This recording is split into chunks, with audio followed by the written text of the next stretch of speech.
যাত্ৰীৰ বেগত ওলাল পিস্তলৰ গুলি এগৰাকী বিমান যাত্ৰীৰ বেগত ওলাল পিস্তলৰ গুলি হাই সিকিউৰিটি জোন বিমানবন্দৰ আৰু তাৰ মাজেৰে বেগত এটা পিস্তলৰ গুলি উদ্ধাৰ হোৱাৰ ঘটনাই চাঞ্চল্য সৃষ্টি কৰিছে এই ঘটনা সংঘটিত হৈছে ডিব্ৰুগড় বিমানবন্দৰত যাত্ৰীৰ তালাচীত ধৰা পৰিল পিস্তলৰ গুলি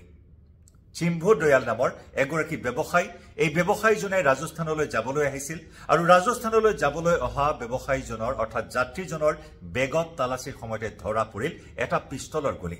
ব্যৱসায়ী সূত্ৰে অৰুণাচলত থাকে চিম্ভু দয়াল নামৰ লোকজনে আৰু অৰুণাচলৰ পৰাই ডিব্ৰুগড় বিমানবন্দৰলৈ আহিছিল ৰাজস্থান অভিমুখে যাত্ৰা কৰিবলৈ আৰু তেনে সময়তে তালাচীত ওলাল এটা পিস্তলৰ গুলি কিন্তু এই পিস্তলৰ গুলিটো কেনেদৰে তেওঁৰ বেগলৈ আহিল সেই বিষয়ে তেওঁ অৱগত নহয় বুলি আৰক্ষীৰ জেৰাত প্ৰকাশ কৰিছে এই ঘটনা সন্দৰ্ভত বৰ্তমান আৰক্ষীয়ে জেৰা অব্যাহত ৰাখিছে তদন্ত অব্যাহত ৰাখিছে